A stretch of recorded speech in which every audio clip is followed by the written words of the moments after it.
Salam, hər vaxtınız xeyir olsun. Sizləri yeni bir videoda yenidən xoş gördük. Deməli, növbəti mövzu ilə davam edirik. Mövzunun adı uzun olduğu üçün heç oxumağa gərək duymuram, gərək 45 dəqiqə buna vaxt sərf eləyək.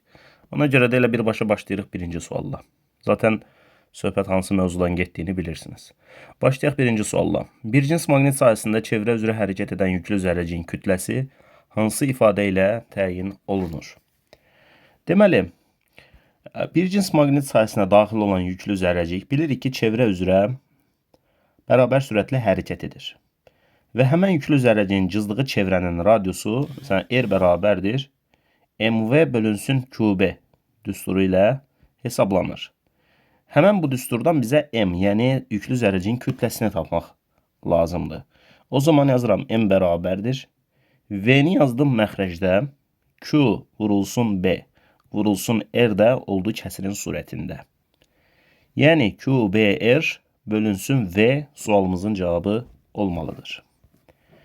Davam edirik ikinci sualla. Bir cins maqnit sahəsinin induksiyası hansı ifadə ilə təyin edilir?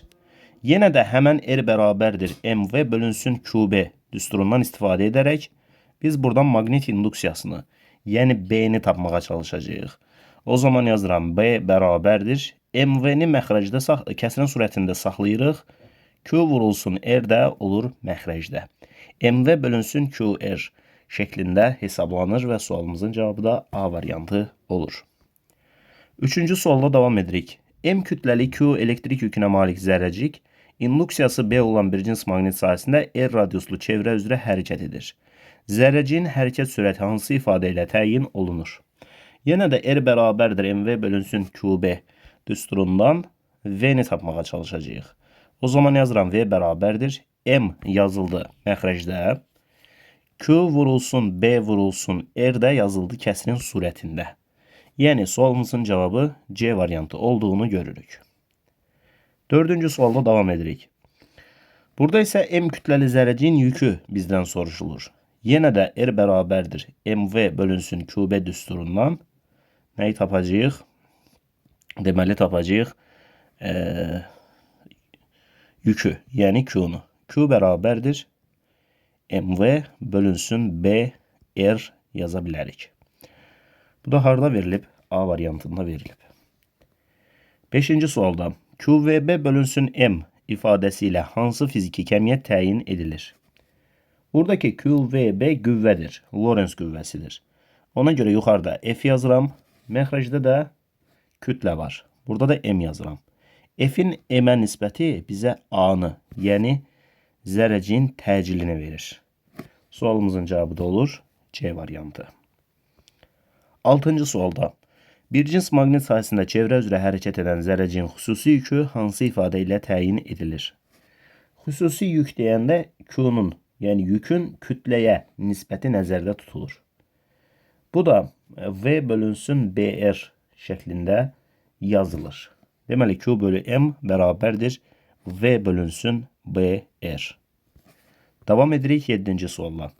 Maqnit sahəsində çevrə üzrə hərəkət edən yüklü zərrəciyin sürəti hansı ifadə ilə təyin olunur? R bərabərdir MV bölünsün QB düsturundan yüklü zərrəciyin sürətini tapsaq, V bərabərdir. Deməli, M yazıları məxrəcdə, Q, B, R də yazılar kəsirin surətində. Sualımızın cavabı da olar D variantı. Davam edirik 8-ci sualla. 2 pm bölünsün QB ifadəsi ilə hansı fiziki kəmiyyət təyin edilir? Bu zərrəciyin periodudur. Zərrəciyin periodu T bərabərdir 2 pm bölünsün QB düsturu ilə təyin olunur. Yəni sualımızın cavabı dövr etmə periodudur. 9-cu sualda 2 pmv bölünsün FL, yəni Lorentz qüvvəsi ifadəsi ilə hansı fiziki kəmiyyət təyin olunur? 2 pm-i kəsirin surətində olduğu kimi yazaq. 2 pmv-ni olduğu kimi yazaq. Məxrəcdə Lorentz qüvvəsinin əvəzinə də yazıram Q, V, B. Buradakı V-lər ixtisar gedir. Geriyə qalır kəsirin surətində 2 pm, məxrəcdə isə QB. 2 pm bölü QB nisbəti bizə periodu verir. Öğretme periyodu sualımızın cevabıdır. 10-cu sualda induksiyası B olan bir cins maqnit sahəsində R radiuslu çevrə üzrə fırlanan Q yüklü zərrəcin impulsu hansı ifadə ilə təyin edilir? İmpuls bilirik ki mv'dir və mv qb-r'ə bərabərdir. Yəni yüklü zərrəcin impulsu qb-r düsturu ilə təyin olunur. Buna görə də 10-cu sualımızın cavabı A variantıdır deyə bilərik. 11-ci sualda mv bölünsün qb ifadəsi ilə hansı fiziki kəmiyyət deməli təyin edilir? Bu, zərrəcin cızdığı çevrənin radiusudur. R bərabərdir mv bölünsün qb şəklində hesablanır. Yəni trayektoriyanın əyrilik radiusu sualımızın cavabıdır. 12-ci sualda qb-r ifadəsi ilə hansı fiziki kəmiyyət müəyyən olunur? mv bərabərdir qb-r. Bu zərrəciyin impulsudur. 13-cü sualda V bölünsün BR ifadəsi ilə hansı fiziki kəmiyyət müəyyən edilir? Bu, zərrəciyin xüsusi yükü olmalıdır. Çünki Q bölü M bərabərdir V bölü BR şəklində yazılır. Növbəti sualda yüklü zərrəcik bir cins maqnit sahəsində çevrə üzrə bərabər sürətlə hərəkət edir. Maqnit sahəsinin induksiyası hansı ifadə ilə təyin edilir? Periyod düsturunu yazaq. T bərabərdir 2πm bölünsün qb. Və buradan B-ni, yəni maqnit sahəsinin induksiyasını tapaq. B bərabərdir 2πm bölünsün T vurulsun Q. Sualın cavabı da oldu Y variantı. Davam edirik 15-ci sualla. Bir cins maqnit sahəsinin induksiyası hansı ifadə ilə təyin edilir? Burada deməli dövrətmə tezliyi var variantlar arasında. O zaman biz gəlin dövrətmə tezliyinin düsturunu yazaq. N bərabərdir qb bölünsün 2πm. Bizə nə lazımdır? Bizə lazımdır maqnit sahəsinin induksiyasını, yəni B-ni tapmaq. B bərabərdir. Q-nu yazdım məxrəcdə. 2πm və N-nu da kəsrin surətində yazdım. 2πm N bölünsün Q sualımızın cavabı oldu C variantı. 8-ci, daha doğrusu 16-cı sualla davam edirik. Bir cins maqnit sahəsində çevrə üzrə bərabər sürətlə hərəkət edən zərrəcin elektrik yükünün modulu hansı ifadə ilə təyin edilir? Yenə burada tezlik düsturundan istifadə edəcəyik. N bərabərdir 2πm bölünsün qb. Bizə nə lazımdır? Bizə lazımdır elektrik yükünün modulu, yəni Q-nu hesablamaq. Q bərabərdir 2πm bölünsün nB sualımızın cavabı olmalıdır. Bir saniye 2πm bölünsün qb yox.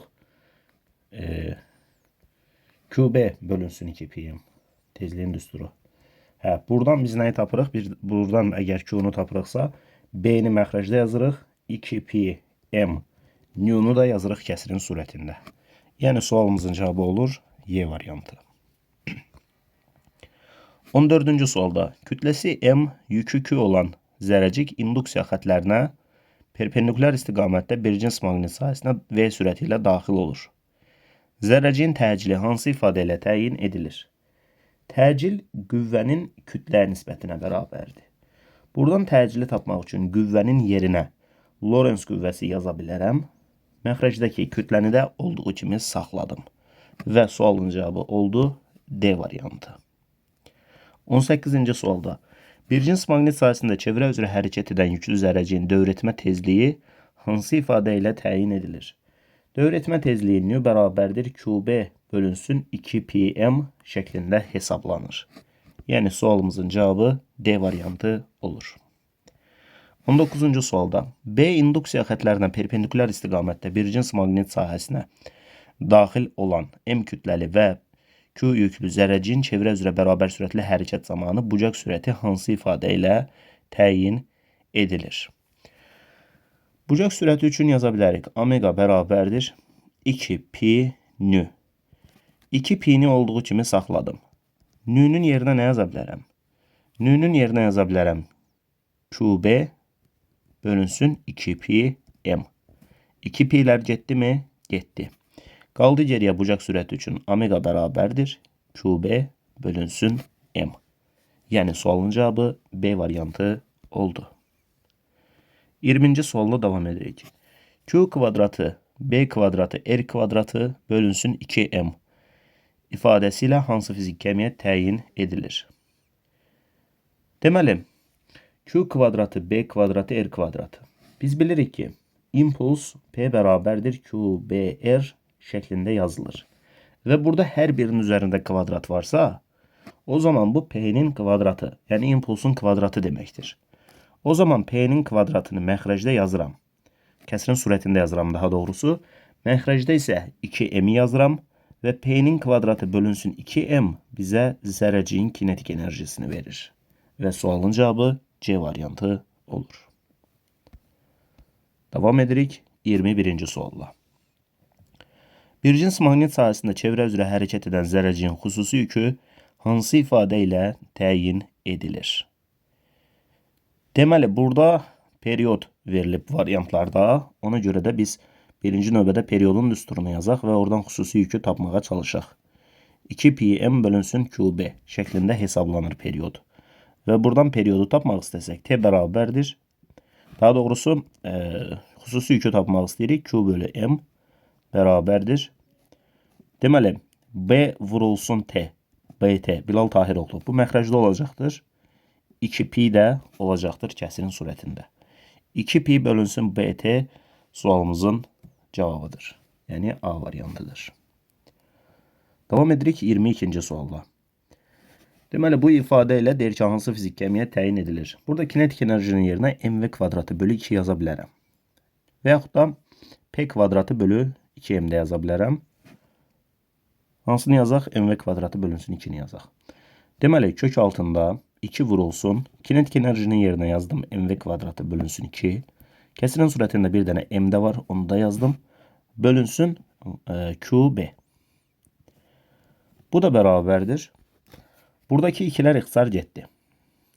M-i m-ə vuranda m-in kvadratı və v-nin kvadratı olur. Kvadratlar kökdən çıxdığı zaman yuxarıda mv qalır. Mv bölünsün qb də bizə zərrəciyin cızdığı çevrənin radiusunu verir. Yəni sualımızın cavabı trayektoriyanın əyrilik radiusu və B variantı olmalıdır. 23-cü sualla davam edirik. Deməli, deyir ki, bu ifadə ilə hansı fiziki kəmiyyət təyin edilir? Burada yenə də VK, yəni kinetik enerjinin yerinə mv kvadratı bölünsün 2-ni yazacağım. Mv kvadratı bölünsün 2. Yuxarıda bir dənə m də var. Məxrəcdəki qr-i də olduğu kimi yazıram. Bərabərdir. İndi buradakı ikilər getdi. M-i m-ə vuranda m-in kvadratı, v-nin kvadratı. Burada kökdən çıxanda olur mv, məxrəcdə də qr. Və bu nisbət bizə b-ni, yəni maqnit induksiyasını verir. Yəni sualımızın cavabı B variantı olur. 24-cü sualla. Hansı qrafik bir cins maqnit sahəsində çevrə üzrə hərəkət edən yüklü zərrəcinin dövr etmə periodunun çevrənin radiusundan asılılığını ifadə edir? T bərabərdir 2πm bölünsün qb düsturuna əsasən deyə bilərik ki, cızılan çevrənin radiusu, daha doğrusu dövr etmə periodu deməli radiusdan asılı deyil. Yəni düsturun içərisində R olmadığını görürük. Period radiusdan asılı deyildir. Ona görə də sualın cavabı B variantıdır. Davam edirik 25-ci sualla.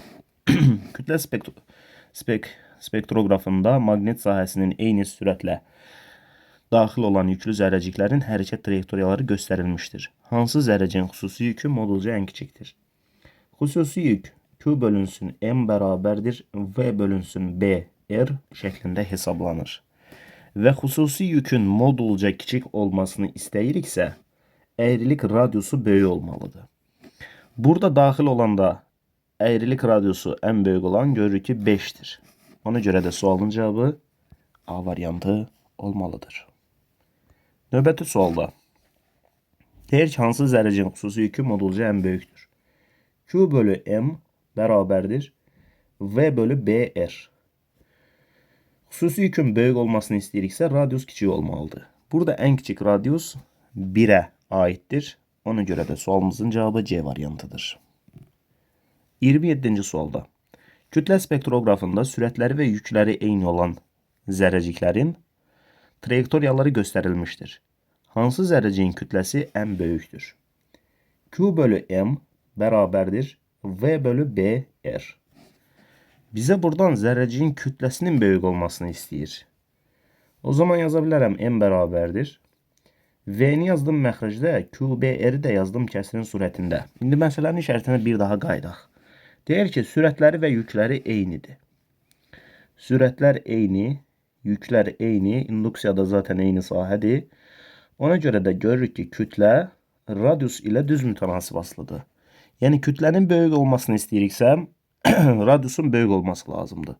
Ən böyük radiusa sahib olan da burada 5'dir. Ona görə də sualın cavabı C variantıdır. Davam edirik 28-ci sualla. Kütlə spektroqrafında sürətləri və yükləri eyni olan zərrəciklərin hərəkət trayektoriyaları göstərilmişdir. Hansı zərrəciyin kütləsi ən kiçikdir? Yenə də M bərabərdir QBR bölünsün V düsturundan düşünürük. Zərrəciyin kütləsinin kiçik olmasını istəyiriksə, radiusun kiçik olması lazımdır. Ən kiçik radiuslu burada 1'dir. Ona görə də 1'in kütləsi ən kiçikdir. Növbəti sualda. Bir cins maqnit sahəsində çevrə üzrə hərəkət edən yüklü zərrəciyin dövrətmə periodunun onun impulsundan asılılıq qrafiki hansıdır? T bərabərdir 2 pm bölünsün QB. Düsturuna əsasən deyə bilərik ki, period burada görürük ki, düsturun içərisində impuls yoxdur. Yəni period impulsdan asılı deyildir. 30-cu sualda. Bir cins maqnit sahəsində çevrə üzrə hərəkət edən yüklü zərrəciyin dövrətmə tezliyinin onun impulsundan asılılıq qrafiki hansıdır? Dövrətmə tezliyi nü bərabərdir QB bölünsün 2 pm düsturu ilə hesablanır. Və yenə də düsturda görürük ki, P yəni impuls yoxdur. Yəni impulsdan asılılıq olmamalıdır. Tezlik impulsdan asılı deyildir. Növbəti sualla davam edirik. Yüklü zərrəciyin kinetik enerjisini 4 dəfə artırdıqda, onun bir cins maqnit sayəsində cızdığı çevrənin radiusu necə dəyişər? Deməli, radiusun düsturunu yazıram. R bərabərdir MV bölünsün QB. Baxın, deyir ki, kinetik enerjisini 4 dəfə artır. Kinetik enerjinin 4 dəfə artması sürətin 2 dəfə artması deməkdir. Çünki kinetik enerji mv kvadratı bölünsün 2'dir. Yəni, sürət 2 dəfə artmalıdır ki, kinetik enerji 4 dəfə artsın. Sürət də 2 dəfə artan zaman radius düz mütənasib asılı olduğu üçün o da 2 dəfə artır. Yəni, sualın cavabı olur Y variantı. Davam edirik 32-ci sualla. Xüsusi yükün vahidinin əsas vahidlərlə ifadəsi hansıdır? Xüsusi yük Q bölü M şəklində yazılır. Q burada yüktür. Yükün vahidi, elektrik yükünün vahidi kulondur və kulonun əsas vahidlərlə ifadəsi amper vurulsun saniyədir. Məxrəcdə də M, yəni kütlə var. Kütlənin beynəlxalq sistemdə vahidi də kiloqramdır. Ona görə xüsusi yükün əsas vahidlərlə ifadəsi amper vurulsun saniyə bölünsün kiloqram olmalıdır. Növbəti sualda Tesla vurulsun kulon vurulsun saniyə. Hansı fiziki kəmiyyətin vahidinə uyğundur deyir bizə. Deməli, Tesla maqnit induksiyasının vahididir. Kulon yükün vahididir. Saniyə də zamanın vahididir.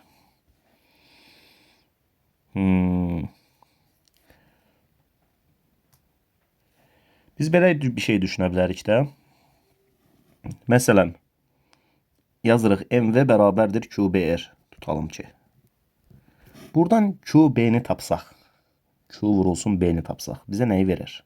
Q vurulsun B bərabərdir MV bölünsün R. Düzdürmü? Düzdür. O zaman buradaki QB-nin yerinə MV bölünsün R yazacağım. Görək ki, nə alınır? MV bölünsün R vurulsun T. Baxın.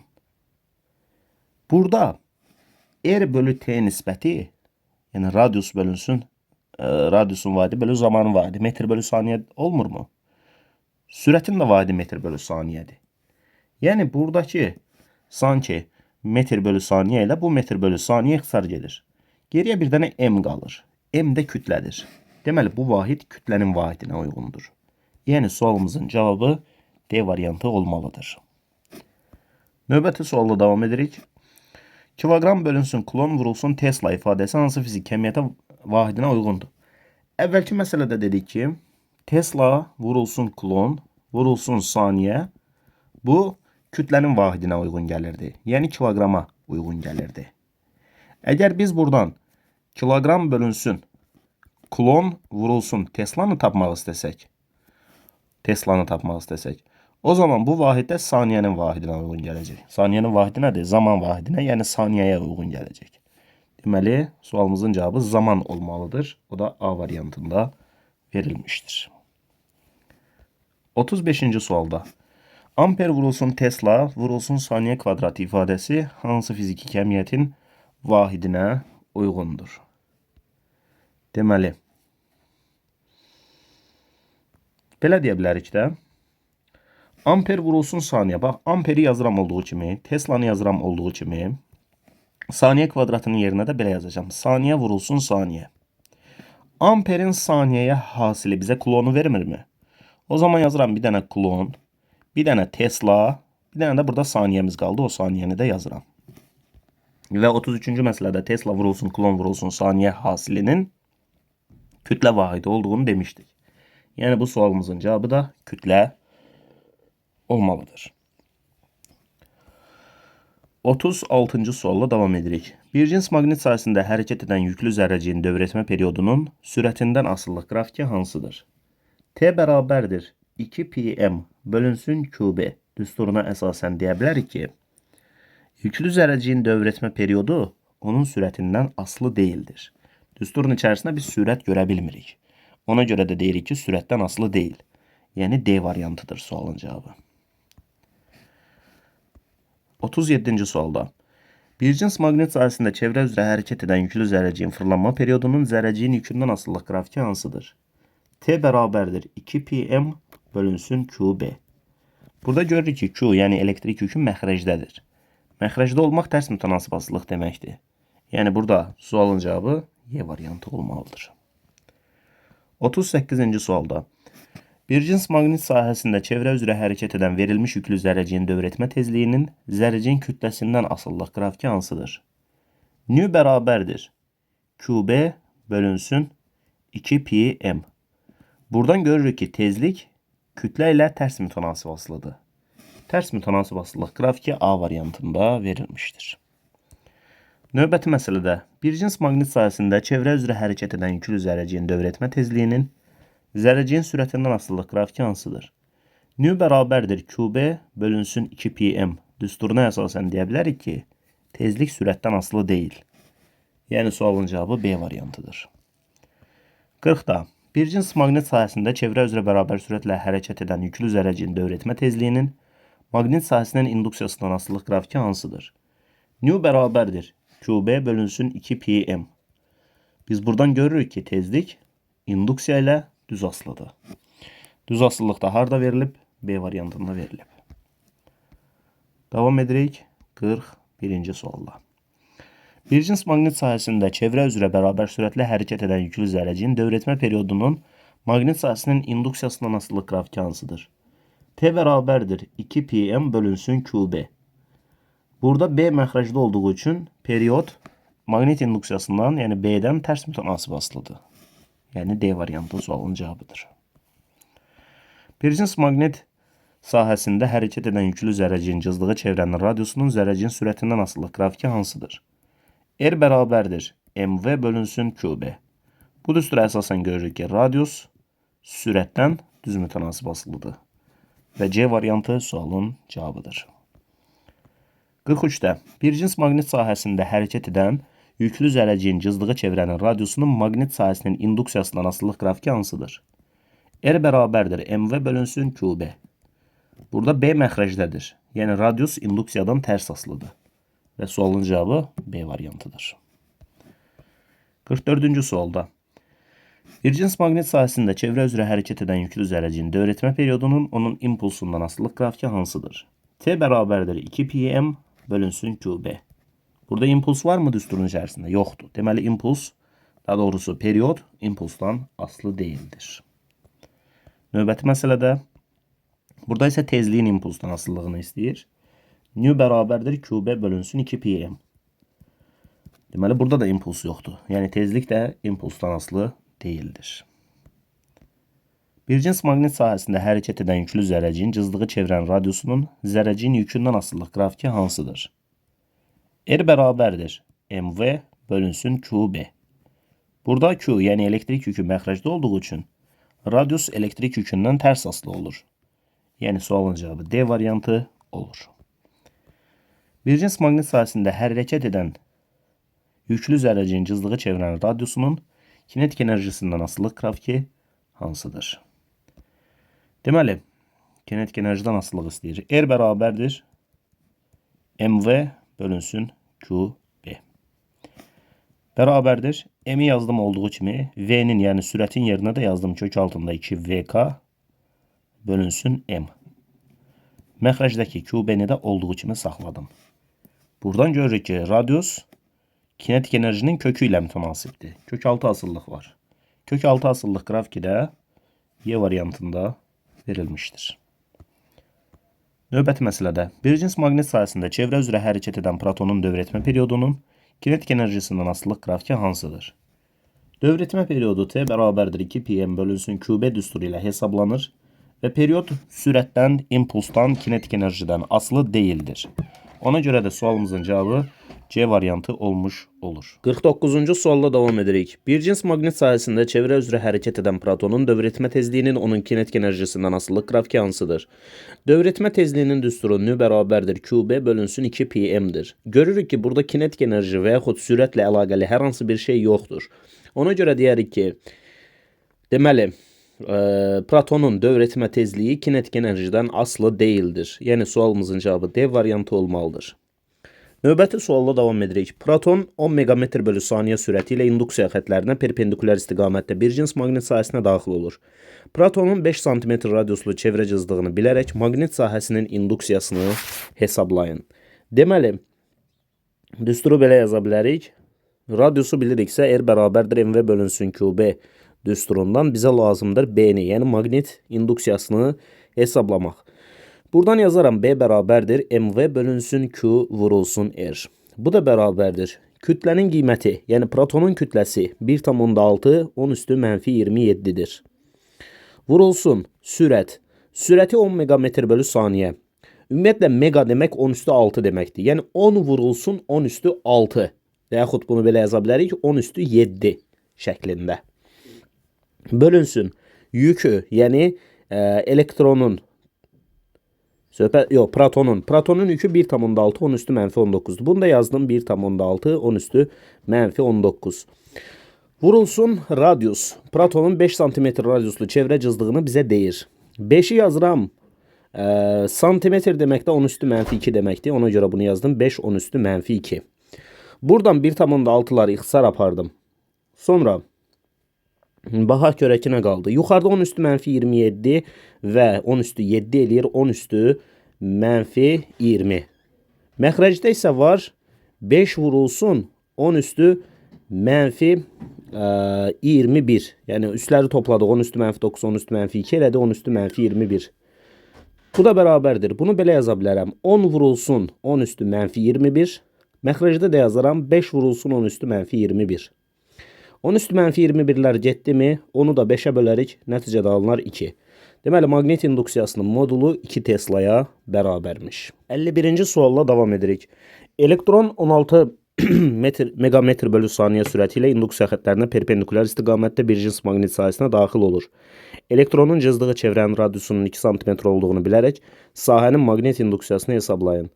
R bərabərdir mv bölünsün qb düsturundan istifadə edərək maqnit induksiyasını hesablamağa çalışacağıq.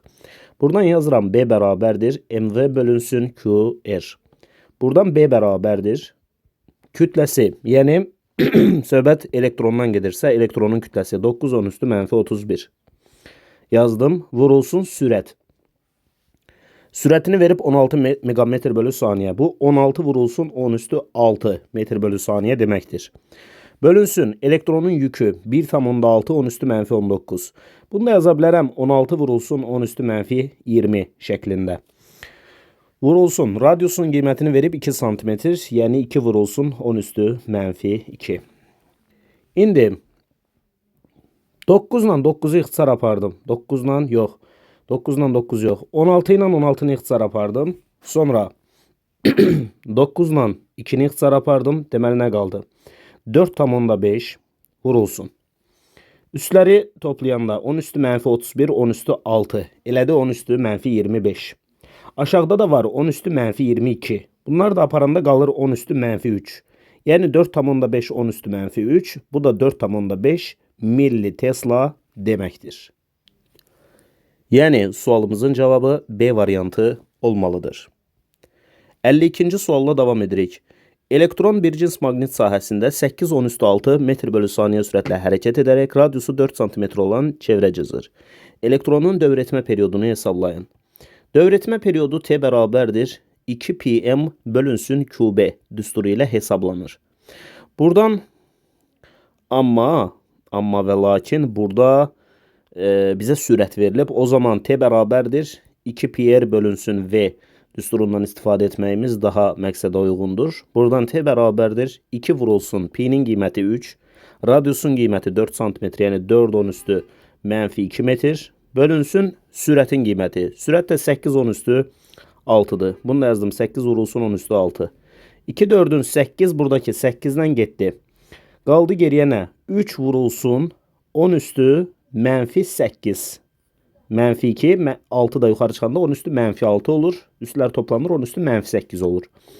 3 vurulsun 10 üstü mənfi 8. Və yaxud da bunu yaza bilərik. 30 vurulsun 10 üstü mənfi 9 şəklində. Yəni 30 nano saniyə yaza bilərik. O zaman sualımızın cevabı Y variantı olmalıdır. Devam edirik 53-cü sualla. Elektron bir cins maqnit sahəsində 6-10 üstü 6 metr bölü saniyə sürətlə hərəkət edərək radiusu 5 cm olan çevrə cızır. Elektronun dövr etmə tezliyini hesablayın. Deməli, bayaq periodu hesablayanda T bərabərdir 2 PR bölünsün V yazmışdıq. Tezliyi hesablayanda isə bunun tərsini yazacaq. Çünki bilirik ki, tezlik periodun tərsidir. Yəni, V bölünsün 2 PR yazacağıq. O zaman buradan tezlik bərabərdir. Sürətin qiymətini verib 6-10 üstü 6 yazdım. Bölünsün 2 vurulsun P'nin qiyməti 3, radiusun qiyməti də 5 cm. Bunu da 5 vurulsun 10 üstü mənfi 2 şəklində yazırıq. Bu da bərabərdir. 6 ilə buradakı 6 getdi. Qaldı geriyə nə? 10 üstü 8 bölünsün 5. Bunu da yaza bilərik belə. 10 vurulsun 10 üstü 7 bölünsün 5. 10 və 5 ixtisar gedər. 2 qalar. Yəni 2 vurulsun 10 üstü 7 yazmaq olar. Və yaxud da 20 vurulsun 10 üstü 6 yazmaq olar. 20 10 üstü 6 demək də 20 megahertz deməkdir. Yəni sualın cavabı olmalıdır D variantı. Davam edirik 54-cü sualla. Bir cins maqnit sahəsinə daxil olan elektronların dövr etmə tezlikləri arasında hansı münasibət doğrudur? Baxın, biz burada nə deyə bilərik? Hər ikisi elektrondur və hər ikisi eyni maqnit sahəsinə daxil olurlar. O zaman nü bərabərdir. QB bölünsün 2 pm düsturundan istifadə edə bilərik. Bax, bu düstura əsasən görürük ki, dövr etmə tezliyi asılıdır maqnit induksiyasından, yükdən, kütlədən. Elektrondur hər ikisi. Ona görə də hər ikisinin yükü bərabərdir. Hər ikisinin kütləsi də bərabərdir. Çünki elektrondur ikisi də. Eyni maqnit sahəsinə daxil olublar. O zaman B'lər də eynidir. Bunların hamısı eyni olduğu üçün tezliklərin də eyni olması lazımdır. Yəni nü1 nü2-yə bərabərdir deyə bilərik. Davam edirik 55-ci sualla. 55-ci sualda deyilir ki, induksiya xətlərinə perpendikulyar istiqamətdə bir cins maqnit sahəsinə daxil olan 2 proton üçün hansı fizik kəmiyyətin qiyməti eynidir? Bax, 54-cü məsələ ilə müqayisə etdikdə orada tezliklərin bərabər olduğunu demişdik. Yəni tezlik sürətdən asılı deyil. Ona görə də burada tezliklər bərabərdir. Dövr etmə tezliyi. Eyni zamanda dövr etmə tezlikləri bərabərdirsə, həm də periodların da bərabər olduğunu deyə bilərik. Yəni əgər burada dövrətmə tezliyi əvəzinə dövrətmə periodu verilsəydi, o da doğru cavab olardı. Gəlirik 56-cı suala. Baxın, burada deyir ki, hansı fizik kəmiyyətin qiyməti eynidir? Bax, dövrətmə periodu əvvəlki məzələdə dedim. Ona görə Y variantı sualın cavabıdır. Gəldik 57-ci suala. Euler-Venn diaqramında bir cins maqnit sahəsində qüvvə xətlərinə perpendikulyar istiqamətdə daxil olan yüklü zərrəcin cızlığı çevrənin radiusu və dövrətmə periodu üçün uyğun ifadələri müəyyən edin. Radius R bərabərdir MV bölünsün QB düsturu ilə təyin olunur. Period isə T bərabərdir 2PM bölünsün QB düsturu ilə təyin olunur. Birincidə deyilir ki, zərrəcin sürəti ilə düz mütənasibdir. Zərrəcin sürəti ilə düz mütənasib olan radiusdur. Ona görə də 1-i yazırıq radius üçün. İkincidə deyilir ki, zərrəcin sürətindən asılı deyil. Zərrəcin sürətindən asılı olmayan dövrətmə periodudur. Yəni bu düsturun içərisində sürətin olmadığını görürük. Ona görə də dövrətmə periodu zərrəcin sürətindən asılı deyildir. Üçüncüdə deyilir ki, maqnit induksiya vektorunun modulu ilə tərs mütənasibdir. Hər iki düsturda maqnit induksiya vektoru modulunun, yəni B-nin məxrəcli olduğunu görürük. Ona görə hər ikisi maqnit induksiya vektorunun modulu ilə tərs mütənasibdir. 3-ü ona görə ortada yazdıq. 4-də deyir ki, zərrəcin xüsusi yükü ilə tərs mütənasibdir. Xüsusi yük Q bölü M deməkdir. Amma burada görürük ki, hər iki düsturda M bölü Q var. Burada da, burada da. Yəni hər ikisi xüsusi yük ilə tərs mütənasibdir. Ona görə 4-ü də burada yazdım. 1, 2, 3, 4 sualımızın cavabıdır. Davam edirik 58-ci sualla. Euler-Venn diaqramında bir cins maqnit sahəsinin qüvvə xətlərinə perpendikulyar istiqamətdə daxil olan yüklü zərrəciyin təcili və dövrətmə tezliyi üçün uyğun ifadələri müəyyən edin. Deməli, təcil hesablanır. A bərabərdir Q, V, B bölünsün M düsturu ilə. Tezlik isə hesablanır. Nü bərabərdir Q, B bölünsün 2PM düsturu ilə. 1-ə baxıram. Deyir ki, zərrəcin sürəti ilə düz mütənasibdir. Zərrəcin sürəti ilə düz mütənasib asılı olan təcil olduğunu görürük. Yəni, 1-i yazdım təcil üçün. İkincidə deyilir ki, zərrəcin sürətindən asılı deyil. Zərrəcin sürətindən asılı olmayan tezlikdir. Çünki düsturun içərisində sürət görmürük. Ona görə də 2-ni yazdım tezlik üçün. 3-ə baxıram. Deyir ki, maqnit induksiya vektorunun modulu ilə düz mütənasibdir. Bax, hər ikisində maqnit induksiya vektorunun modulu kəsirin surətindədir. Yəni, hər ikisi maqnit induksiya vektorunun modulu ilə düz mütənasib asılıdır. 4-də deyir ki, zərrəcin xüsusi yükü ilə düz mütənasibdir. Burada hər ikisində Q bölü M var. Burada da, burada da. Yəni, hər ikisi xüsusi yük ilə düz mütənasibdir. Ona görə 4-ü də ortaya yazıram. Hər ikisi üçün aiddir deyirəm. Ona görə sualımızın cavabı 1, 2, 3, 4, yəni A variantı olmalıdır. 59-cu sualla davam edirik.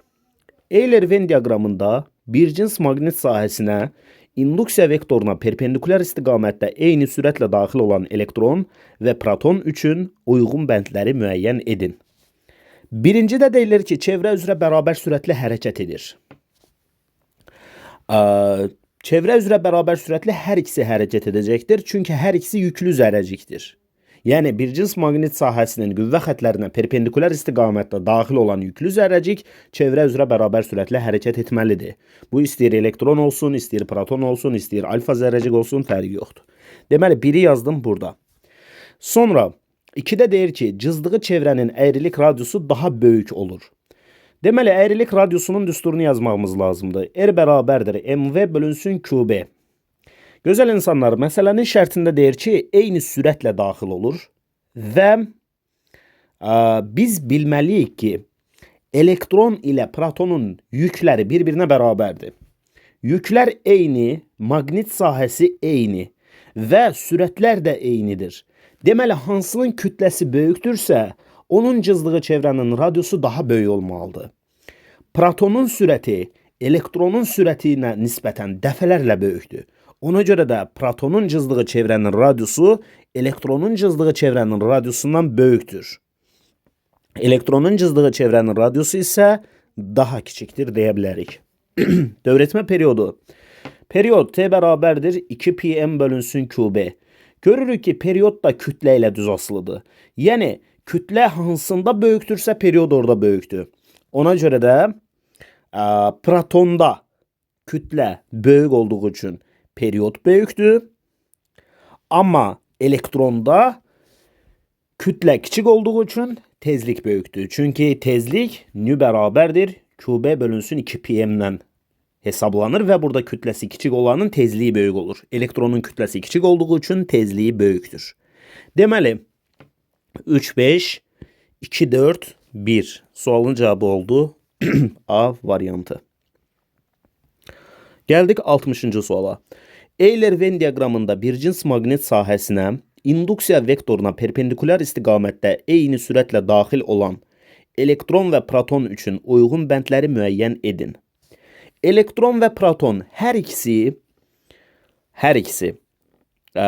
belə deyək də yüklü zərrəcikdir. Ona görə hər ikisi çevrə üzrə bərabər sürətli hərəkət edər. Biri yazdım ortaya. Sonra mərkəzə qaçma təcili. Mərkəzə qaçma təcilinin düsturu A bərabərdir QVB bölünsün M idi. Mərkəzə qaçma təcilinin böyük olmasını istəyiriksə, kütlənin kiçik olması lazımdır. Elektronun kütləsi kiçik olduğu üçün elektronun mərkəzə qaçma təcili daha böyükdür. Protonun kütləsi böyük olduğu üçün protonun mərkəzə qaçma təcili daha kiçikdir deyə bilərik. Dövrətmə tezliyi nü bərabərdir QB bölünsün 2 pm düsturu ilə hesablanır. Hansının kütləsi kiçikdirsə onun tezliyi böyükdür. Elektronun kütləsi kiçik olduğu üçün elektronun dövrətmə tezliyi daha böyükdür. Elektronun dövrətmə tezliyi, protonun isə dövrətmə periodu böyükdür. Ona görə də 2, 4, 3, 5, 1 sualımızın cavabıdır.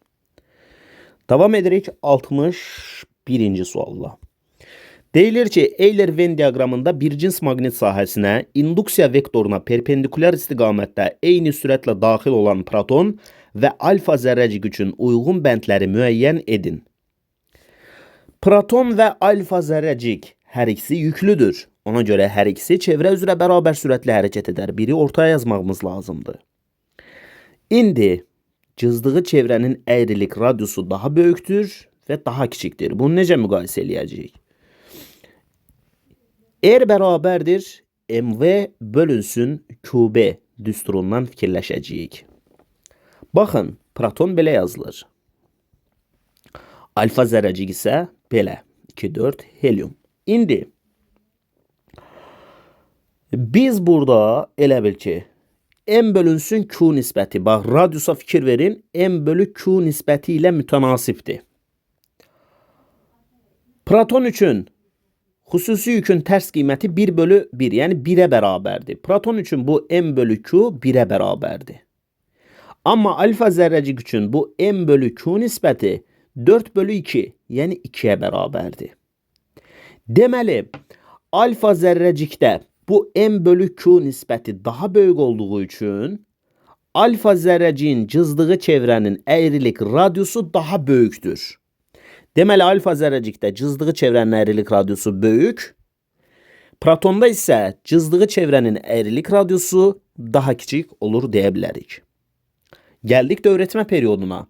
T bərabərdir 2 pi m bölünsün QB. Bax, yenə də dövrətmə periodu da bu m bölü q nisbəti ilə mütənasibdir. M bölü q nisbəti heliumda daha, yəni alfa zərrəcikdə daha böyükdür. Ona görə də alfa zərrəciyin dövrətmə periodu daha böyükdür. Amma protonun dövrətmə tezliyi daha böyükdür. Yəni sualımızın cavabı 3, 5, 2, 4, 1 olmalıdır. O da Y variantında verilmiştir. 62-ci sualla davam edirik. Euler-Venn diaqramında bir cins maqnit sahəsinin induksiya xəttlərinə, induksiya vektoruna perpendikulyar istiqamətdə eyni sürətlə daxil olan alfa zərrəcik və elektron üçün uyğun bəndləri müəyyən edin. Həm alfa zərrəcik, həm də elektron yüklü zərrəciklərdir və bunlar çevrə üzrə bərabər sürətlə hərəkət edərlər. Daha sonra mərkəzə qaçma təcili. A bərabərdir QVB bölünsün M düsturu ilə təyin olunduğunu bilirik. Baxın, m bölünsün q nisbəti. Belə deyək. Məsələn, alfa zərrəciyin yükü. Belə yazaq. Q alfa. Alfa zərrəciyin yükü 2y'yə bərabərdir.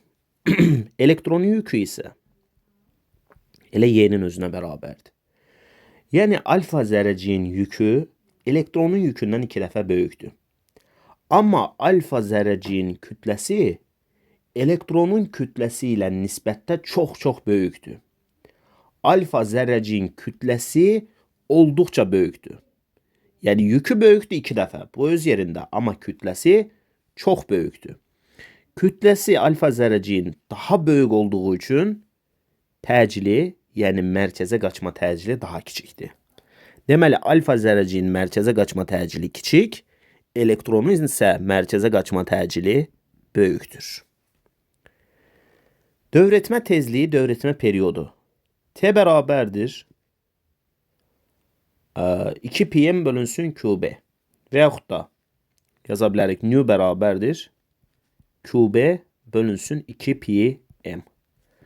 Bax, təcildə də q bölü m nisbəti var, tezlikdə də q bölü m nisbəti var. Yəni, biz demişdik ki, alfa zərrəciyin təcili kiçikdir, deməli, alfa zərrəciyin tezliyi də kiçikdir. Alfa zərrəciyin tezliyi kiçikdir, amma alfa zərrəciyin dövrətmə periodu daha böyükdür. Alfa zərrəcikdə period böyükdür, elektronda isə tezlik böyükdür deyə bilərik.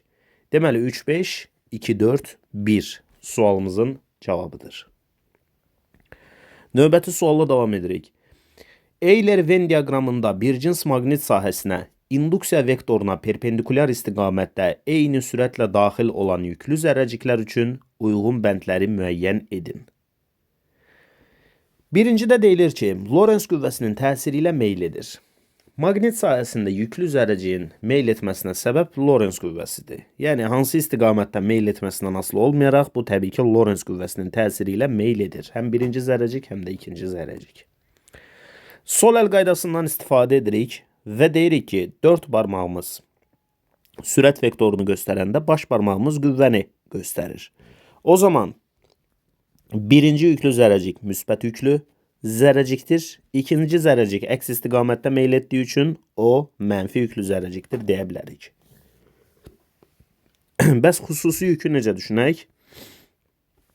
R bərabərdir MV bölünsün QB düsturu ilə. Və burada görürük ki, radius xüsusi yük ilə tərs asılıdır. Çünki, məsələn, Q bölü M-də də xüsusi yük normaldır. Amma burada M bölü Q yazılıb. Yəni, tərs asıllıq göstərilir. Radius xüsusi yük ilə tərsdir. Yəni, hansının radiusu daha kiçikdirsə, onun xüsusi yükü daha böyükdür. Radiusu kiçik olan ikincidir. Daha kiçik çevrəci zır. Amma birinci daha böyük çevrəci zır. Ona görə ikincinin xüsusi yükü daha böyükdür. Birincinin, yox bir dəqiqə, ikincinin xüsusi yükü daha böyükdür. Birincinin xüsusi yükü isə deməli nədir? Daha kiçikdir. 5-i də burada yazdıq. Deməli oldu 2, 5, 3, 4, 1. Yəni 63-cü sualımızın cavabı Y variantı olmuş oldu. Davam edirik 64-cü sualla. Euler-Venn diaqramında bir cins maqnit sahəsinə induksiya vektoruna perpendikulyar istiqamətdə eyni sürətlə daxil olan yüklü zərrəciklər üçün uyğun bəndləri müəyyən edin. Hər iki zərrəcik Lorentz qüvvəsinin təsiri ilə meyl edir. Sol əl qaydasına əsasən 4 barmağımız sürəti göstərəndə baş barmağımızda qüvvəni göstərir. Deməli, ikinci zərrəcik müsbət yüklü zərrəcikdir deyə bilərik.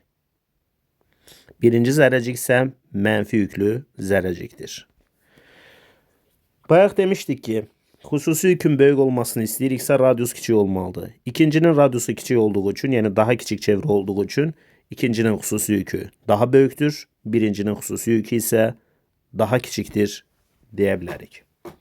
3, 5, 2, 4, 1. Sualımızın cavabı C variantı oldu. Açar sözlərdən hansı ardıcıllıqla istifadə etməklə mətni tamamlamaq olar? Deməli, bir cins maqnit sahəsinə induksiya xətləri istiqamətində daxil olan mənfi yüklü zərrəcik düzxətli bərabər sürətlə hərəkət etməlidir. Çünki induksiya xətləri istiqamətində daxil olanda alfa bucağı 0 olur və alfa bucağı 0 olduğu üçün Lorentz qüvvəsi də 0-a bərabər olur. Lorentz qüvvəsi 0-a bərabər olduğu üçün o düzxətli bərabər sürətlə hərəkət etməlidir. Davam edirik. Bir cins maqnit sahəsinə induksiya xətlərinə perpendikulyar istiqamətdə daxil olan mənfi yüklü zərrəcik isə əgər perpendikulyar daxil olubsa, o zaman çevrə üzrə bərabər sürətlə hərəkət etməlidir. Sonra zərrəciyin dövrətmə tezliyi nə ilə düz mütənasibdir? Baxaq görək. Zərrəciyin dövrətmə tezliyi nü bərabərdir QB bölünsün 2πm düsturu ilə hesablanır. Yəni burada maqnit induksiyası ilə düz mütənasibdir. 4'ü yazdım burada. Daha sonra isə kütlə ilə tərs mütənasibdir. Ona görə də 3'ü yazdım burada. Sürətindən isə aslı deyil. Çünki düsturun içərisində sürət yoxdur. Ona görə 5'i də burada yazdım. 2, 1, 4, 3, 5. Yəni sualımızın cavabı A variantı oldu. 66-cı sualda açar sözlərdən hansı ardıcıllıqla istifadə etməklə mətni tamamlamaq olar?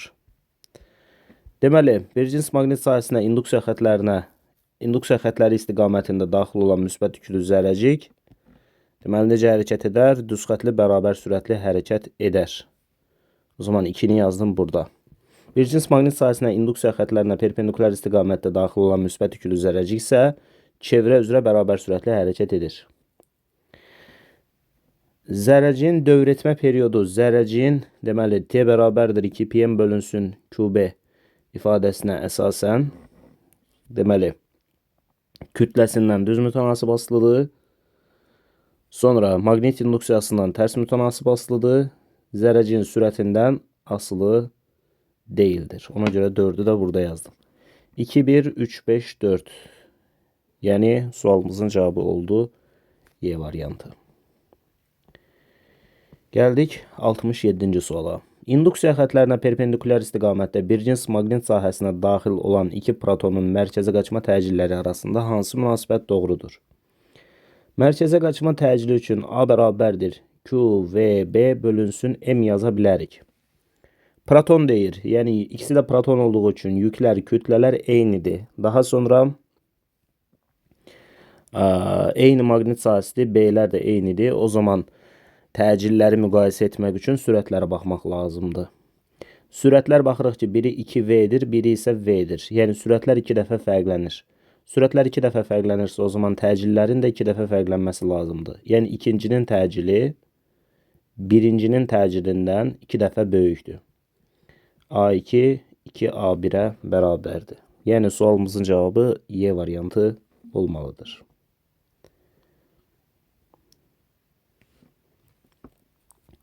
68-ci sualla davam edirik.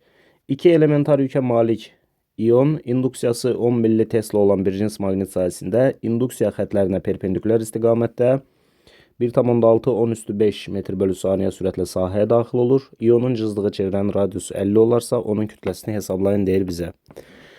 Deməli, R bərabərdir MV bölünsün QB ifadəsindən bizə M, yəni kütlə lazımdır. Yazıram M bərabərdir V məxrəcdə QB, R isə kəsrin surətində. İndi burada bir şey var. Deyir ki, 2 dənə elementar yükə malik iyon. Yəni biz burada yükün yerinə Q bərabərdir N vurulsun Y yazsaq, Y'nin qiyməti 1,6'dır. Burada da 2 dənə elementar yük olduğu üçün 2'ni 1,6'ya vururuq. O da eləyir 3,2 vurulsun 10⁻19. O zaman M bərabərdir Q'nun, yəni elektrik yükünün yerinə yazıram 3,2 10⁻19. Maqnit induksiyasının yerinə yazıram 10 milli Tesla. Yəni 10 vurulsun 10⁻3. Bu da 10⁻2 deməkdir. Vurulsun radiusun qiyməti 50 cm, yəni 50 10⁻2 və yaxud da 5 vurulsun 10⁻1 yaza bilərsiniz bunu. Sürətin qiymətini də verib 1,6 10⁻5 yazdım. Bunda 1,6 vurulsun 10⁻5. Bütün bunları hesablayırıq. 3,2 ilə 1,6 gedir, 2 qalır. 2-ni də 5-ə vuranda olur 10. Üstlər toplanılır. 10 üstü mənfi 19, 10 üstü mənfi 2, 10 üstü mənfi 1. Bunlar toplananda eləyir 10 üstü mənfi 23. Bir dənə də 10 var idi deyə, 2-ni 5-ə vuranda 10 eləyirdi deyə, eləyir 10 üstü mənfi 22. Buradakı 10 üstü mənfi 20. Deməli 10 üstü mənfi 21, 10 üstü mənfi 22. Bir dənə də onu vururuq, olur 10 üstü mənfi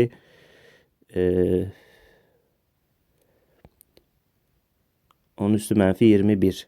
Sonra bu 10 üstü 5 də yuxarı qalxanda olur 10 üstü mənfi 26. Yəni 10 üstü mənfi 21 ilə 10 üstü mənfi 5'i vuranda olur 10 üstü mənfi 26. Sualımızın cavabı da olur Y variantı.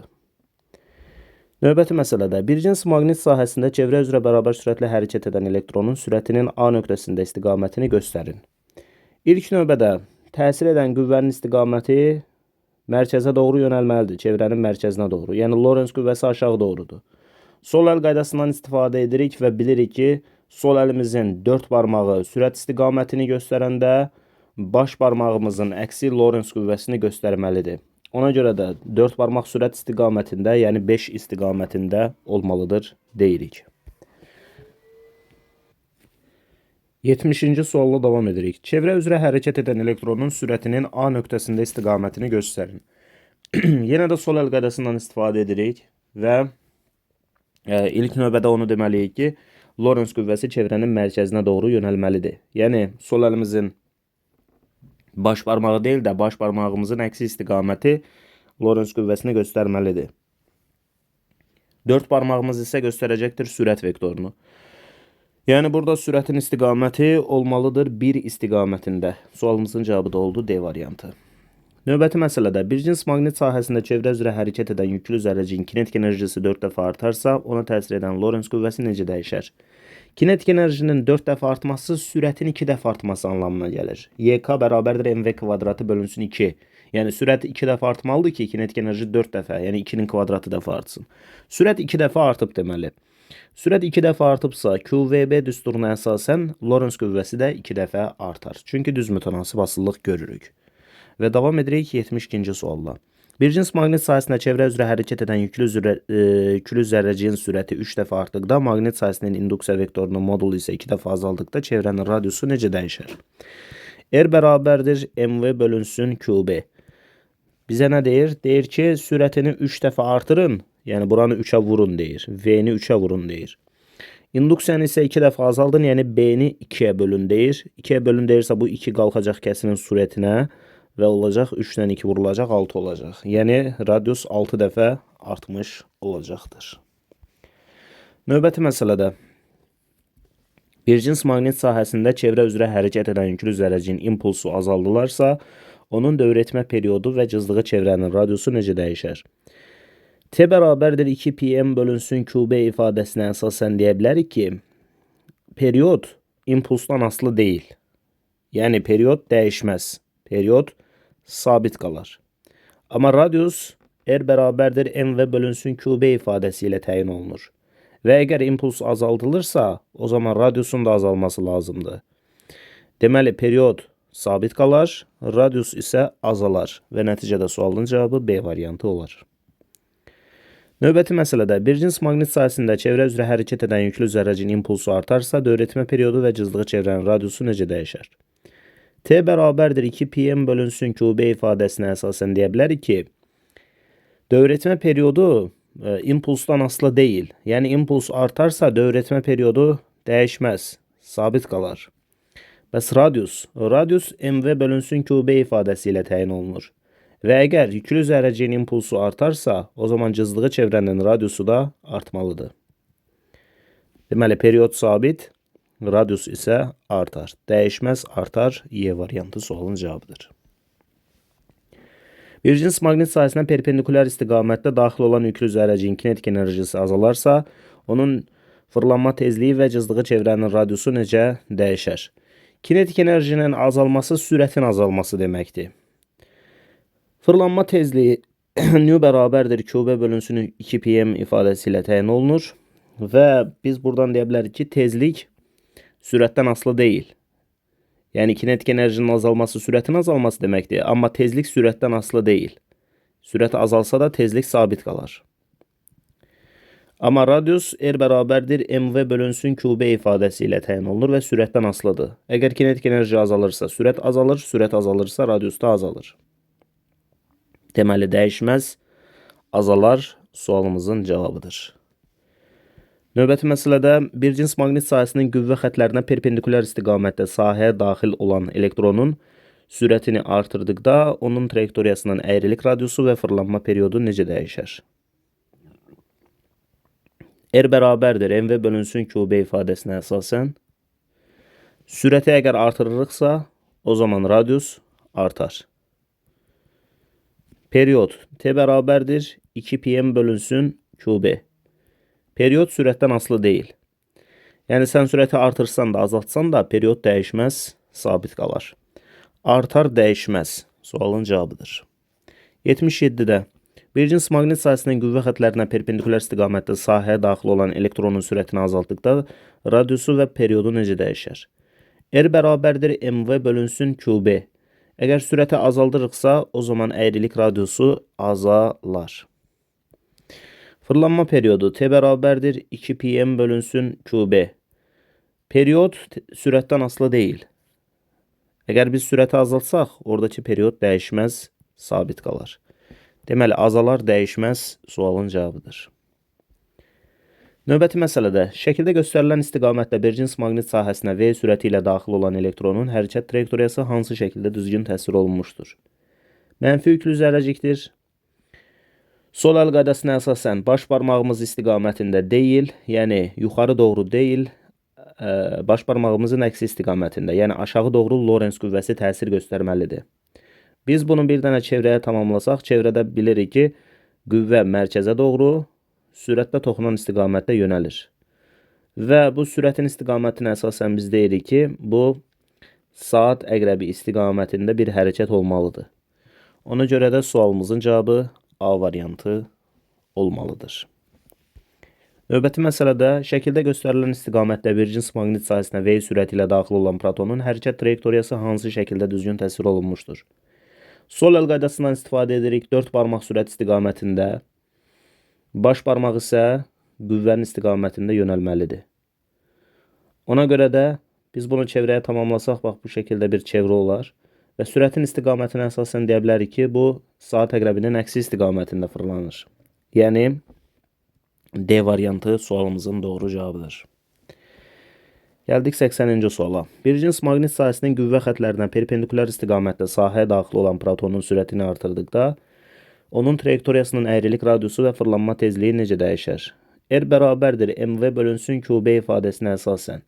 Əgər biz sürəti artırırıqsa, o zaman əyrilik radiusu artar.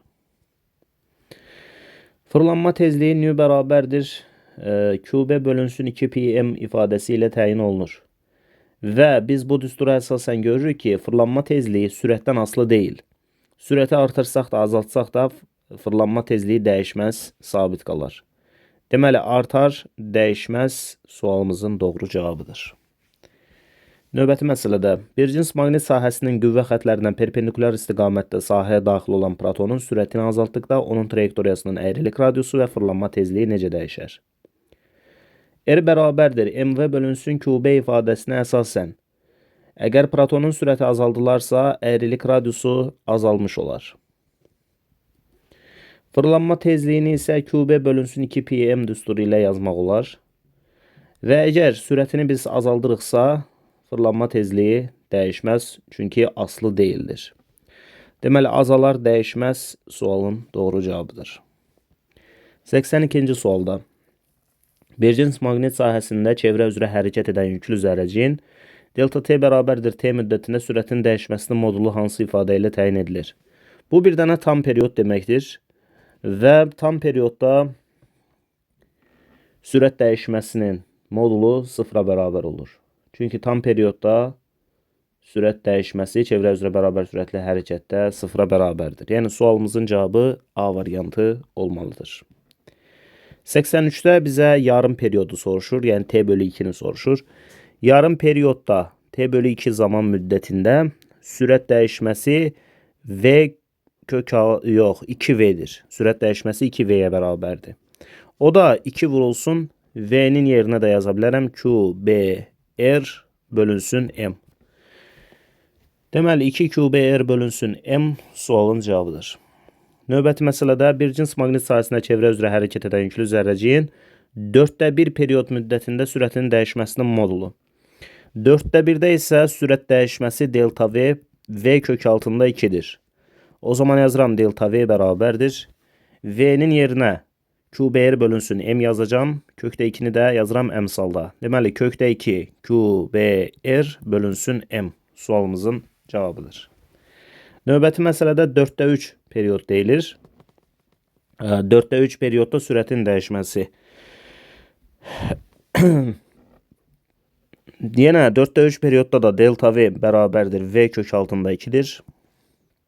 Burada yenə delta V bərabərdir. Kökdə 2 QBR bölünsün M yaza bilərik. Yəni sualın cavabı burada B variantıdır. Növbəti məsələdə deyir ki, 1/4 periodda impuls dəyişməsinin modulu. İmpuls MV bərabərdir QBR ifadəsi ilə təyin olunur.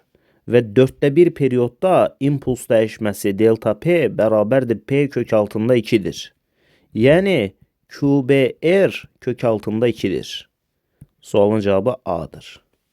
Növbəti məsələdə 4/3 periodda impuls dəyişməsi. 4/3 periodda yenə P kök altında 2'dir impuls dəyişməsi. Delta P bərabərdir P kök altında 2. Yəni QBR kök altında 2'dir impuls dəyişməsi. B variantı. Gəldik 88'ə.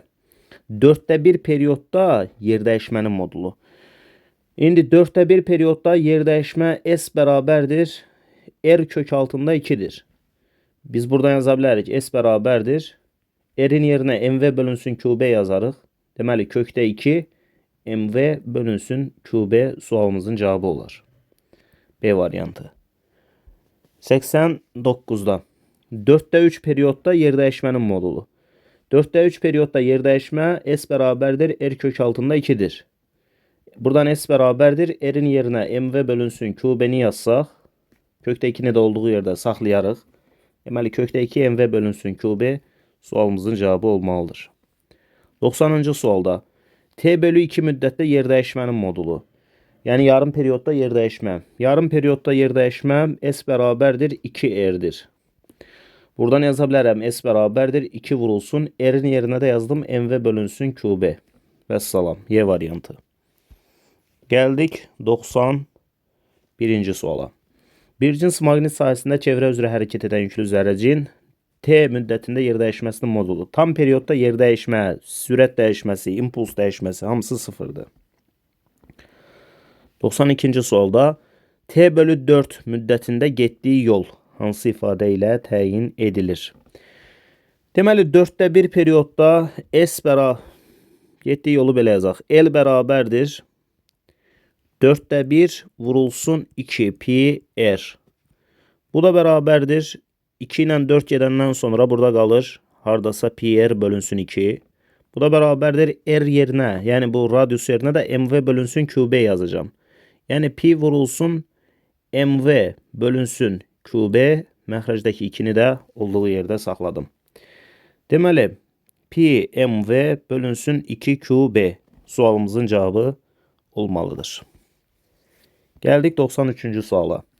4/3 periodda deyir ki, getdiyi yol hansı ifadə ilə təyin olunur?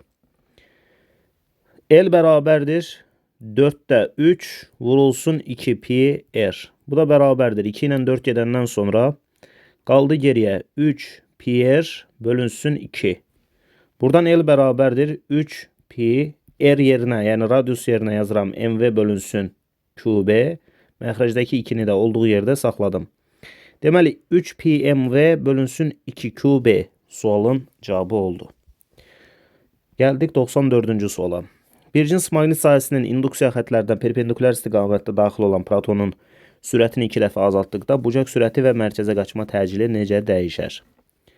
Bucaq sürəti omega bərabərdir 2 pi n. Buradan omega bərabərdir 2 pi vurulsun n'in, yəni tezliyin yerinə nə yazırıq? Tezliyin yerinə yazırıq qb bölünsün 2 pi m. 2 pi'lər gedəndən sonra bucaq sürətinin düsturu qalır. Omega bərabərdir qb bölünsün m şəklində. Baxın, bucaq sürəti sürətdən asılı deyil. Yəni protonun sürətini 2 dəfə azaltsan da, 2 dəfə artırsan da, neynəsən də bucaq sürəti sabit qalacaqdır. Bucaq sürəti sabit. Bəs mərkəzə qaçma təcili necə? Mərkəzə qaçma təcili QVB bölünsün M ifadəsi ilə təyin olunur. Yəni əgər sürət 2 dəfə azaldılırsa, o zaman mərkəzə qaçma təcili də 2 dəfə azalmalıdır. Deməli, bucaq sürəti sabitdir, mərkəzə qaçma təcili isə 2 dəfə azalır. 95-ci sualla davam edirik. Proton və alfa hissəcik eyni sürətlə induksiya xətlərinə perpendikulyar istiqamətdə bir cins maqnit sahəsinə daxil olur. Protonun təcili A olarsa, alfa hissəciyin təcili nəyə bərabər olar deyir bizə. Deməli, proton yazılışı 1-1. Alfa hissəciyin yazılışı da 2-4 helium. İndi təcil, bizdən təcil soruşulur. A bərabərdir QVB bölünsün M. Təcil QVB bölünsün M nisbəti ilə hesablanır. İndi burada birinci növbədə proton üçün yük ədədi də, kütlə ədədi də 1-ə bərabərdir. Görürük, hər ikisi 1'dir. Yəni, Q'nun da M'in də 1 olduğunu fərz eləyə bilərik. Q da M də 1'dir. Amma alfa hissəcikdə yük ədədi 2'yə bərabər olduğu halda kütlə ədədi 4'ə bərabərdir. Yəni, kütlə ədədinin yük ədədinə nisbəti 2 dəfə böyükdür. O zaman belə deyək də, M'in Q'ya nisbəti 2 dəfə böyük olduğu üçün təcilin 2 dəfə kiçik olması lazımdır.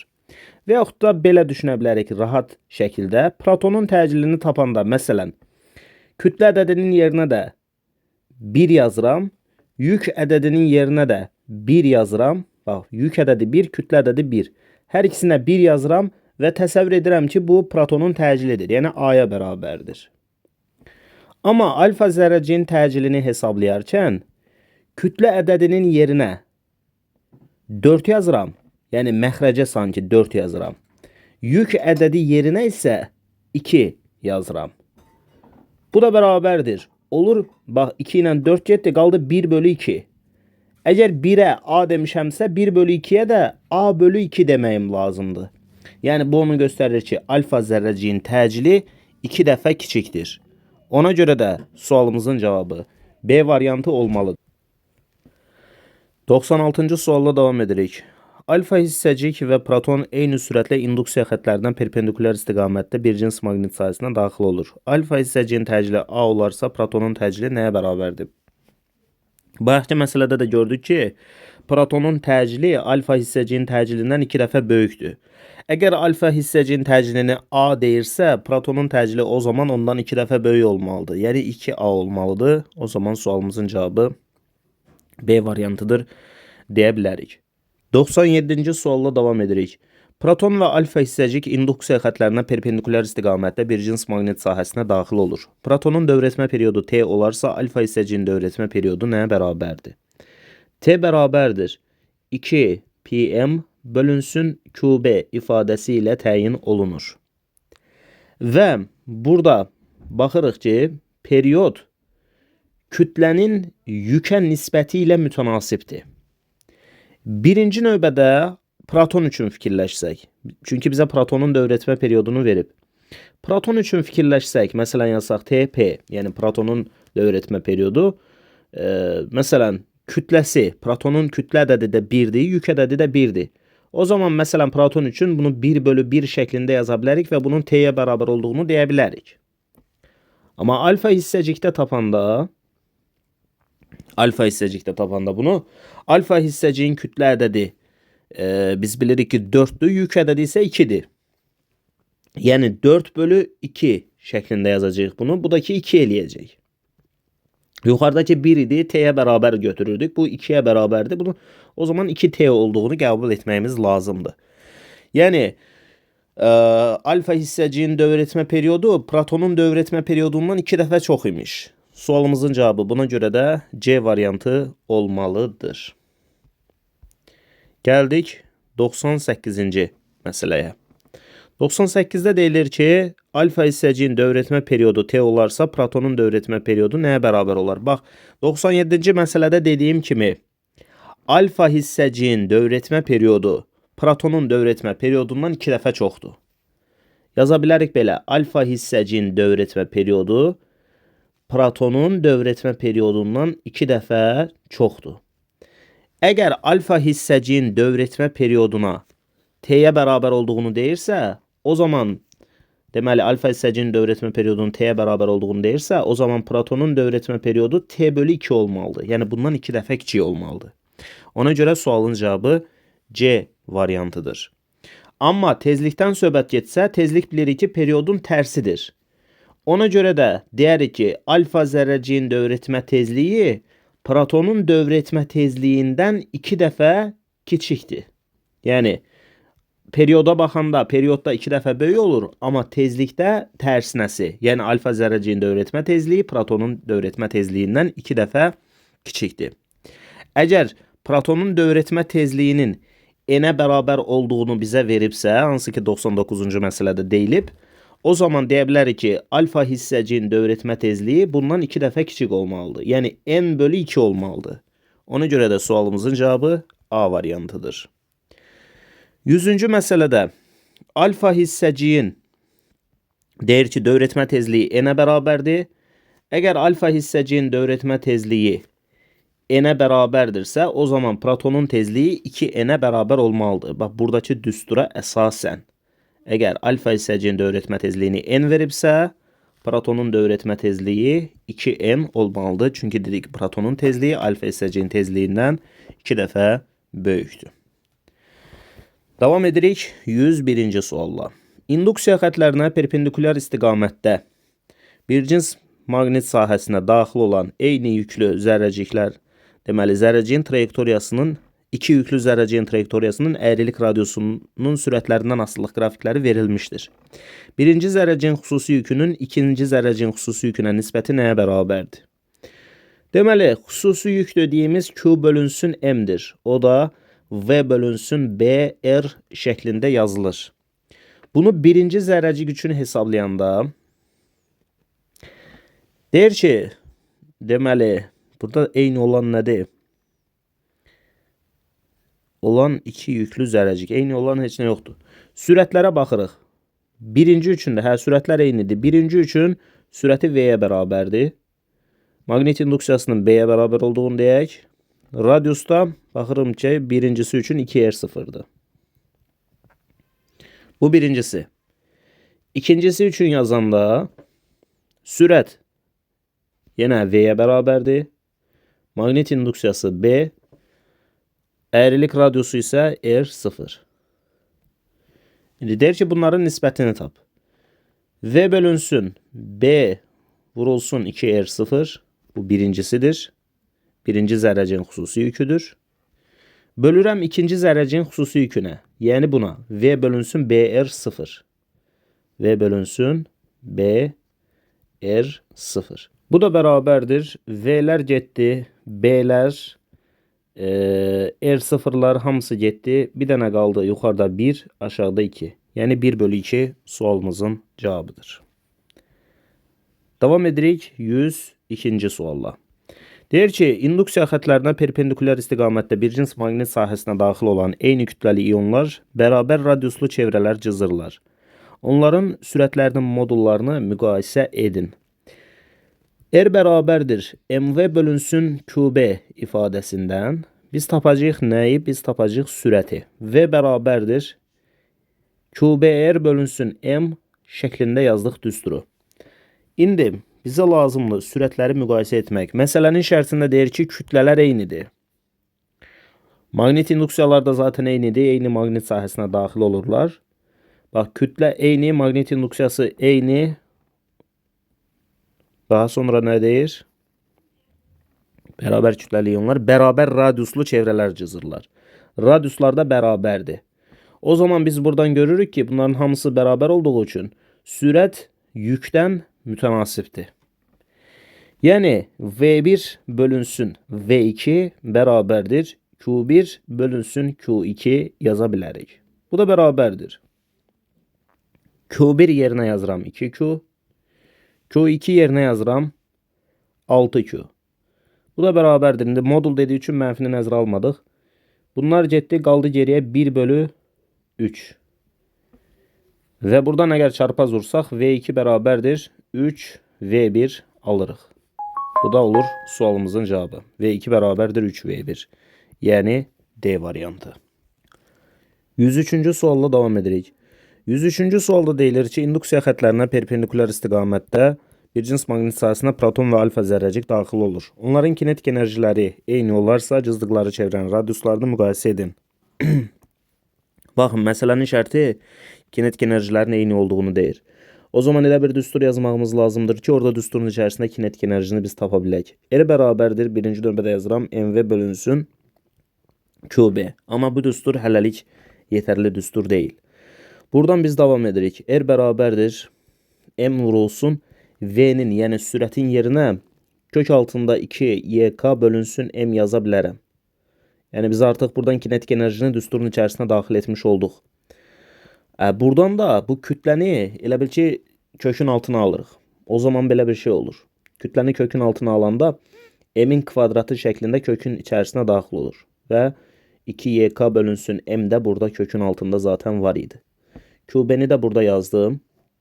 Bax bu M kvadratı ilə bu M burada kökün içərisində ixtisar gedəndən sonra belə bir şey oldu düstur. R bərabərdir kök altında 2 M Y K bölünsün QB.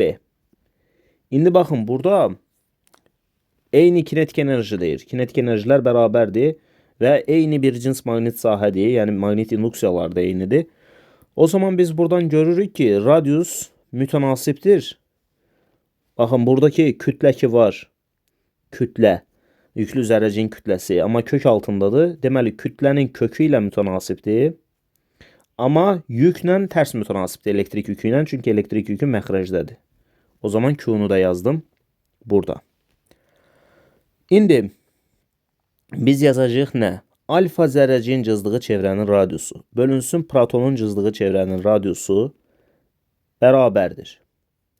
Birinci növbədə kütlənin kökü ilə mütənasibdir.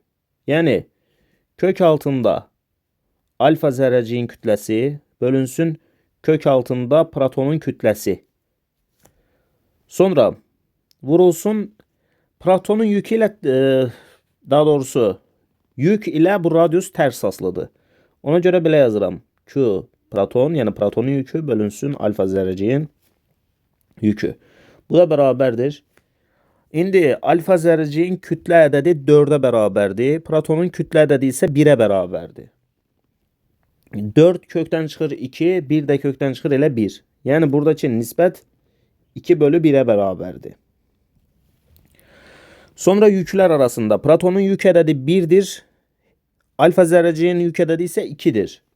O zaman burada yaza bilərəm protonun yük ədədi yerinə 1, alfa zərrəciyin yük ədədi yerinə 2. Və bu 2'lər gedəndən sonra geriyə qalır 1. Yəni R alfa bölünsün R proton 1'ə bərabərdir. Bu da onu göstərir ki, alfa zərrəciyin cızdığı çevrənin radiusu ilə protonun cızdığı çevrənin radiusu bir-birinə bərabərdir. Yəni sualımızın cavabı C variantı olmalıdır. İndi tökülüşəcəklər yoruma ki, 103-cü sualın cavabı C variantı yox, B variantı verilib. Amma ola bilər də. Ola bilər ki, variantı yanlış veriblər. Yəni verdikləri şərtə əsasən kinetik enerjilər eynidir deyirsə əgər, məsələnin şərti kinetik enerji eynidir deyirsə, bizim bu düsturdan getməyimiz lazımdır. Yəni kinetik enerjinin eyni olduğu şərt daxilində radiuslar bərabər alınır. Bəlkə başqa şərt daxilində verilsə B variantı alına bilər, amma bu şərt daxilində kinetik enerjilər eyni olan şərt daxilində radiuslar eyni alınır. Davam edirik 104-cü sualla. 104'də deyilir ki, bir cins maqnit sahəsinə daxil olan hansı proton çevrə üzrə bərabər sürətlə hərəkət edər? O proton çevrə üzrə bərabər sürətlə hərəkət edər ki, o maqnit induksiya xətlərinə perpendikular istiqamətdə daxil olsun. Perpendiküler daxil olan bu 2'dir. Bax, perpendikülərdir. Bir də ki, burada 4'dür. Bu da perpendikülərdir. Ona görə 2 və 4 çevrə üzrə bərabər sürətli hərəkət edər. 105-ci sualda deyilir ki, induksiya xətlərinə perpendikülər istiqamətdə bir cins maqnit sahəsinə daxil olan eyni kütləli iyonların mərkəzə qaçma təcillərini müqayisə edin. Yazıram, A1 bölünsün A2 bərabərdir. İndi təcilin düsturu A bərabərdir QVB bölünsün M'dir. Məsələnin şərtində deyir ki, eyni kütləli. Kütlə nəzərə alınmayacaq. Eyni maqnit sahəsində maqnit induksiyası nəzərə alınmayacaq. O zaman biz burada yüklər bir də sürətlər yazacağıq. Yəni A1 bölü A2 bərabərdir Q1 V1 bölünsün Q2 V2 yazmağımız kifayətdir. Bu da bərabərdir Q1 birincinin yükü 2Q sürəti V bölünsün Q2 V2 ikincinin yükü Q sürəti 2V. Bu da bərabərdir. 2'lər getdi, Q'lar V'lər getdi. Bu da qaldı 1.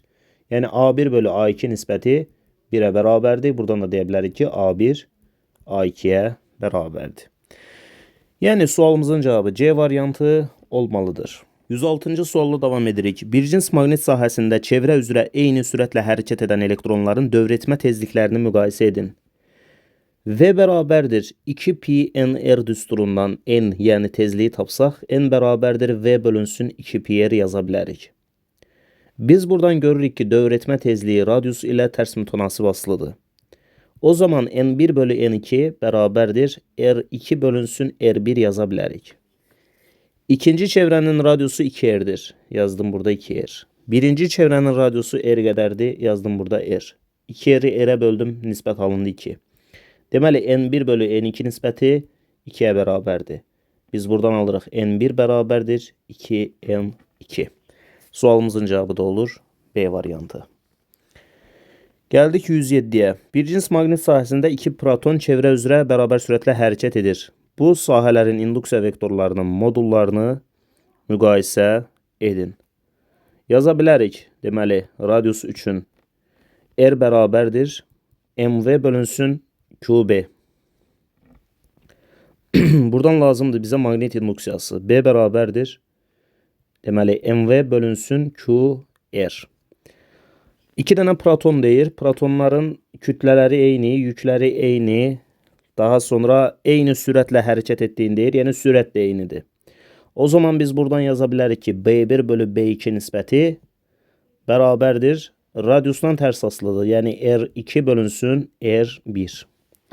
Bu da bərabərdir. İkincinin radiusu 2R, birincinin radiusu isə R. Yazdım 2R bölünsün R, o da bərabərdir 2. Deməli, B1 bölü B2 nisbəti 2'yə bərabərdir. Buradan yaza bilərəm B1 bərabərdir 2B2. Sualımızın cavabı da oldu A variantı. 108-ci sualla davam edirik. Hansı ifadələr doğrudur? Bir cins maqnit sahəsinin induksiya vektorunun qiymətini artırsaq, sahəyə qüvvə xətlərinə perpendikülər istiqamətdə daxil olan yüklü zərrəciyin birinci növbədə tezliyi n bərabərdir QB bölünsün 2πm ifadəsi ilə təyin olunur. Və əgər induksiya vektoru artırılarsa, o zaman buradakı tezlik də artmış olar. Deməli, fırlanma tezliyi artar ilk növbədə. Sonra mərkəzə qaçma təcili A bərabərdir QVB bölünsün M ifadəsi ilə təyin olunur. Və əgər maqnit induksiya vektoru artırılarsa, mərkəzə qaçma təcili də artar. Yəni, burada 4-cü variant da doğrudur. Sonra xüsusi yük Q bölü M bərabərdir V bölünsün BR. İndi burada düşünə bilərsiniz ki, maqnit induksiyası artar. Məxrəcdə olduğu üçün xüsusi yük azalar kimi düşünə bilərsiniz, amma bu doğru fikir olmaz. Çünki əgər maqnit induksiyasını artırırıqsa, buradakı sürətin də artması lazımdır əslinə baxanda. Sürət də artır. Yəni, hər ikisi artırsa, o zaman buradakı xüsusi yükün sabit qalması lazımdır. Ona görə də xüsusi yük dəyişməz. Yəni, sualımızın cavabı 2, 4, 5 olmalıdır. Gəldik 109-cu suala. 109'da deyilir ki, hansı ifadələr doğrudur? Bir cins maqnit sahəsinin induksiya vektoruna perpendikülər istiqamətdə daxil olan yüklü zərrəciyin sürəti artdıqda. Sürəti artırsa QVB düsturuna əsasən bilirik ki, deməli Lorentz qüvvəsi artmalıdır. Deməli yükə təsir edən Lorentz qüvvəsi artır. Birinci variant doğrudur. Dövrətmə periodu və dövrətmə tezliyi bunlar sürətdən asılı deyil, ona görə bunlar dəyişməz. Bir də cızdığı çevrənin radiusu R bərabərdir mv bölünsün qb ifadəsi ilə təyin olunduğu üçün sürət artırılanda radiusunda artması lazımdır. Yəni cızdığı çevrənin radiusu artar. Deməli burada sualımızın cavabı 1 və 4 olmalıdır. 110-cu sualda hansı ifadələr doğrudur? Bir cins maqnit sahəsinə qüvvə xətlərinə perpendikulyar istiqamətdə daxil olan elektronun sürəti azalsa. Elektronun sürəti azalsa, QVB ifadəsinə əsasən sürət azaldığı üçün Lorentz qüvvəsi də azalmalıdır. Yəni elektrona təsir edən Lorentz qüvvəsi azalar. Period və tezlik bunlar sürətdən asılı olan şeylər deyil, ona görə bunlar dəyişməz. Bir də radius R bərabərdir mv bölünsün QB-dir. Yəni əgər sürət azalarsa radiusun da azalması lazımdır. Ona görə də burada 5-ci variantı doğrudur. Yəni sualımızın cavabı 1 və 5 olmalıdır. Gəldik 111-ci suala. 111-də deyilir ki, protonun dövrətmə periodunu mikrosaniyə ilə hesablayın. T bərabərdir 2 pi m bölünsün qb.